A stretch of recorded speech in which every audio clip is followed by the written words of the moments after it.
DJ, the good old value food building. If you don't know DJ, when he was 18 years old, his second day of wrestling school, he got a brain injury and he had to have major brain surgery.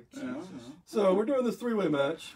Blood gives him a chair shot to the head, which DJ asked for. He wanted to take. DJ crumbles. Well, I mean, if you ask Blood for a chair shot, you know bad shit's gonna happen. DJ crumbles to the ground and rolls to the outside, where Vinny Versace starts kicking him. Oh. DJ's just going, dude, I'm fucked up. I'm like so worried about him. Like, my best friend is dying. You were security and you came in. No, I was in the match.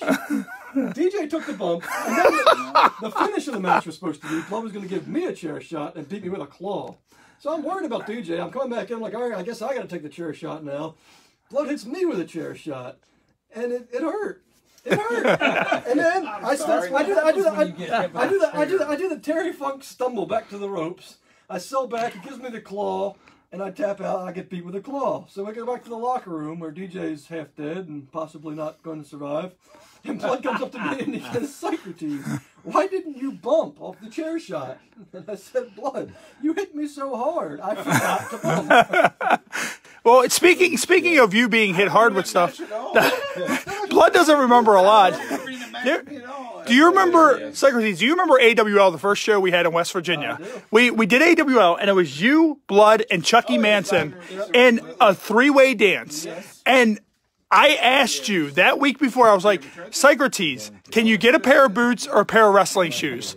Yeah, sure, no problem. And at that time, you didn't have any gear. Keep in mind, so, well, here's the thing. I've been working barefoot for like 5 years at that point. And Lunar was supposed to make me gear the night before. Yeah. But he got burned, and you know. So, yeah. So instead of you wearing gear, you bring women's tights. So you're wearing women's tights, and your dick's just flonging along. Just your dick's just flapping along in the fucking tights. So I sit there and I look at Chucky. And Chucky had this bat with the, you know, those little poppers that you throw in. Oh no, it was a tack bat. Yeah, it was a tack bat. So I look. The popper bat. Yeah, and I look at Chucky and I was like, can you do me a favor? I was like, Psycrotes is not wearing shoes. Can you do me a huge favor? Sure. Can you smack that motherfucker as hard as you can across his feet with that tack bat? And sure enough, I'm looking through the curtain and all that. You guys had a great triple threat match, by the way. But I sit there and I see it happen. And sure enough, I see Chucky. He reaches back. He fucking Babe Ruth fucking home run your fucking feet with that bat. And just the look of shock on your face when that fucking happened, I was like, that motherfucker. Next time I ask Psycrotes to wear fucking shoes, he's gonna fucking wear shoes. That was the first thumbtack bump in the match. I wish Mike was still here. Not hitting the knee with a fucking ball and chain. Mike specifically asked me not to use the tacks in that match because, you know, he had his new canvas. He didn't want to take a chance of fucking it up. So, of course, I said, no problem, Mike. You know, no problem, brother. So he's up in the, you know, crow's nest watching the show because he's the owner. He's in his suit. Yeah. You know, we're doing the match. We're doing our spots. And he didn't want you guys to use tacks. You asked him about tacks. He specifically asked me not to use tacks. Yeah. And the further you guys went out there, first fucking show, fucking tacks, right on that new canvas. I go out, I grab a little bag. It might have been a very large bag. And I just start emptying tacks all over the place. Yeah. Chucky bumps me into the tacks and... I'm sorry, Mike. Hey, you know, yeah. By the way, I think Blood will concur with me. That was the best match of the show. Well, that, and also, you look at it, speaking of AWL, do you remember Jason Inc.? There was a guy named Jason Inc. So, like, Jason Inc., he sits there, so he tried to sell himself to be a bigger worker than what he actually was. Not to cut off, but you know, he messaged me on Facebook one time, and because I was doing EWA at the time, as a ref, which I still am. Yeah. He's like, are you still doing EWA? I was like, yeah, I'm still reffing there. Yeah. He's like, can you ask Jim if I can work one of his shows? Yeah. I was like, aren't you in Minnesota now?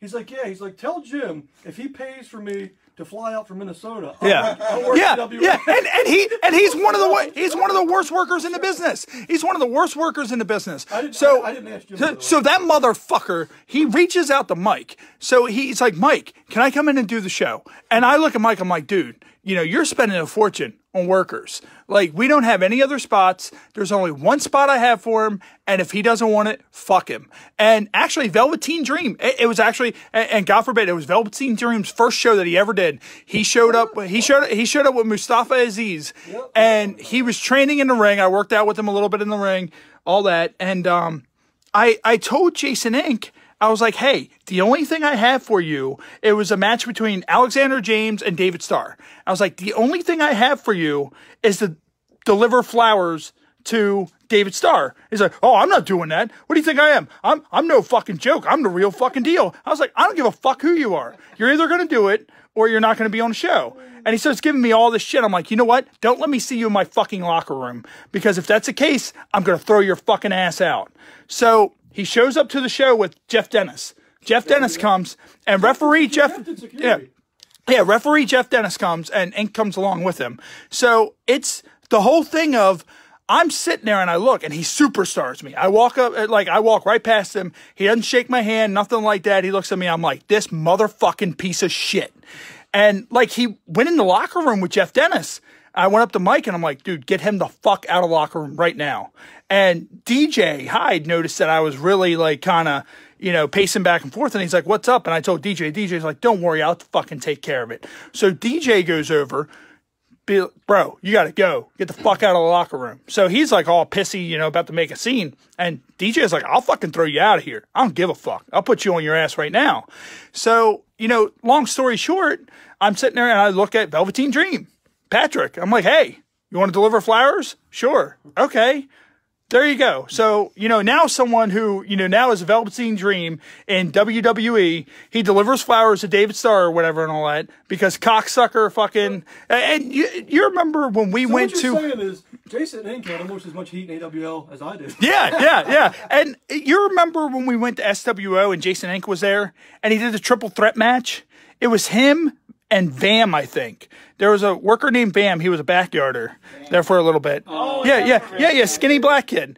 And they had such a bad match that they sent the entire locker room out to fuck them up. Like, I've never been at a lot of shows where they actually sent out guys to stop a match. And I was like, holy fucking shit. Show, like, you talked about how Jason Inc. tried to get on. Yeah. There were two guys who tried to get on with me. Yeah. One was Jay Baller. Yeah. And the other one was Butch S. I told both of them, I was like, hey, we're starting a new fed, you know. Yeah. You know, I'm just helping book, whatever. So Baller's like, you know, hey man, I'll work. And he's like, I was like, here's the thing. My buddy's the owner. Let me give you his number. So he gave him his number. Or I gave him Mike's number. Yeah. Butch Hess apparently called Mike at least a dozen times. Now, I'm not saying anything bad about Butch Hess. I'm actually going to, you know what? I'm actually going to refrain from saying anything else about this topic.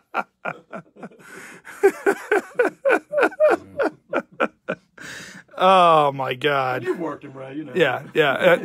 I mean, here's the thing: you have guys who are good, you have guys that are bad. You know, that's just that's the nature of the business. Yeah. You know, but I mean, just the whole thing of dude, we've been through some shit. Like, I mean, this is part 2 of this episode. We have probably roughly about 5 minutes left on the second episode, and it's the whole thing of we've been through so much. Yeah, and we haven't even scratched the surface.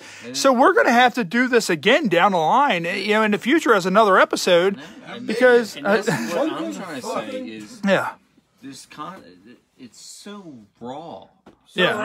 So raw, like raw, like that nice and raw dog. It's raw dog. Yeah, it's 100% raw dog. Yeah. From, like I said, like you're like a non-wrestler. Like this is shit that you want to know. Yeah. This is the shit that just gets your dick hard.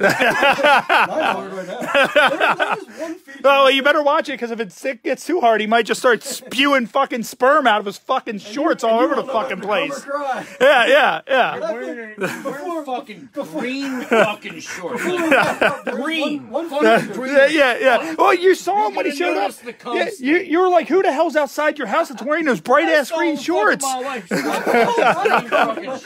think I look sexy. I did not say you don't look. Jonathan Davis did not say you didn't look sexy. Before we wrap up, are you ready? Before we wrap up, there is one feature that we got to get. Because would you agree, Awkward, that I might have said one or two things in this podcast that would get heat with people?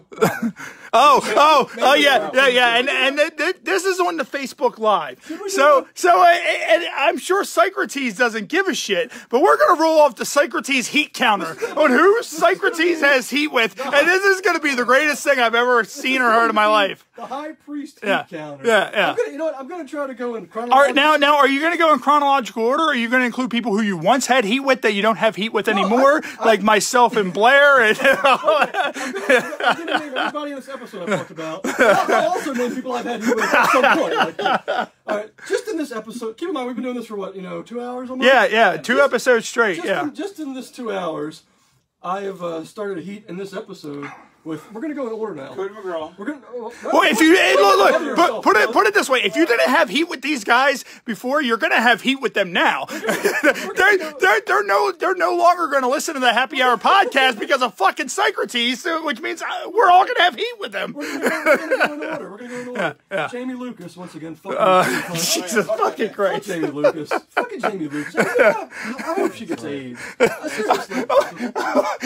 Coming from Jesus Christ! Samu. What do you have here with Samu for? Because the whiskey, he couldn't drink my whiskey. Because he couldn't drink. The dude just had cancer, and you have heat with him because he wouldn't drink your whiskey. I like Samu.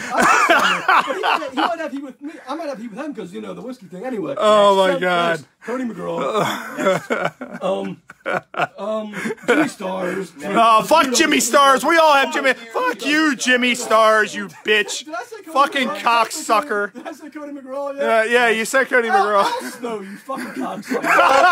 Fuck you, Al Snow. Al Snow. Fuck you, Al Snow. Al Snow, I challenge you to a shoot fight. Me and you, brother. I will choke you out, you son of a bitch. What the fuck?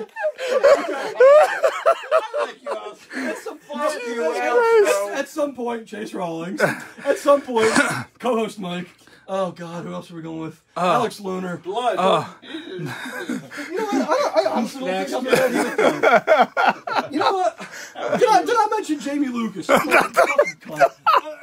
What about the other chick, Brittany? Do you have heat with her? Yeah, fuck her. Fuck her and her dead body that's in Psycrotes' yard. Hey, dude, you killed her. Admit it, you killed the chick. Buried. I'm not going to go any further because the statute of limitations. Tori Love, just because you charged me too much money last time. You suck a good dick, so oh, Jesus Christ. Oh, God, you know what? Dan. This is awkward Dan. Just because he's an awkward motherfucker. He came on that girlfriend. That fucking military. Right now, Psycrotes doesn't know if he wants to come or cry. Military guys at the fucking beach house. If I ever see you again, I'll kill you. I will break your back. Don't you fucking Corey Bush, because I'm flooding his mouth. I don't know what happened. This went from a funny podcast to Psycrotes just being angry and just shooting fire. I don't understand. I'm just airing my grievances. You know what? Corey Bush, just because I bled in his mouth. I'm sorry, Corey. I love you, you fat bastard. Fucking loves Corey Bush. Butch ass. Jesus Christ. Butch ass. I love Butch. Best worker in the fucking business. Oh my God.